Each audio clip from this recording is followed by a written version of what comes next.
You know, when you have like goal fatigue, you hear about decision fatigue, you hear about, being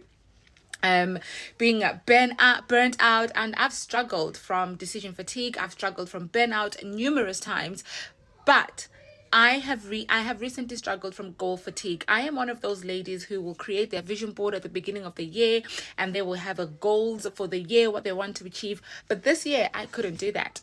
I genuinely could not do that. And sometimes, as women who are go-getters, we find ourselves in this moment where we're like, we really want to push hard, but you're like, nah, I ain't got the energy to push hard, and you force yourself to push hard. And by you continuing to push hard, you end up actually being burnt out, or you end up not doing anything as well. Now, I'm going to share with you a few things, the pros and cons of the good of doing that, right? Reacting to life. I found myself reacting to life and not really planning and being proactive in my life. The second con that I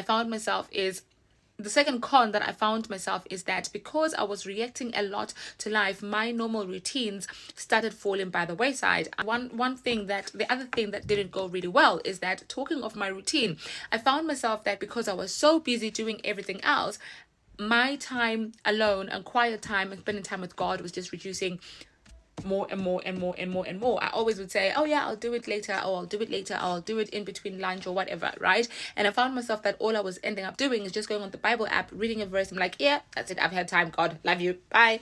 And then I realized that actually that's not really good for me. I am a person who thrives on a relationship with God. I'm a person who thrives on routine. I'm a person who thrives on being intentional with my habits, and knowing exactly what I'm going to do next. And so, what are the pros of me having a no goal 3 month, no goal quarter kind of thing, right? So pro number one is I was able to actually see what my limits are without having any boundaries of what I can and cannot do, and to actually dial back and say, what is it that I actually want to do? What do I actually want to achieve? Where am I in my life? I was able to be very introspective about my life and about the things that I want to achieve.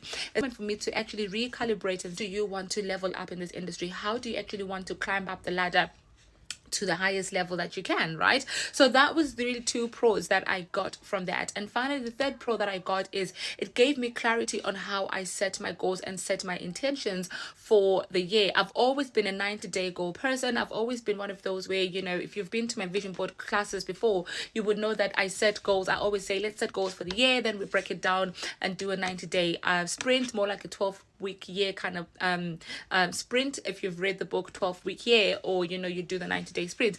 But it really made me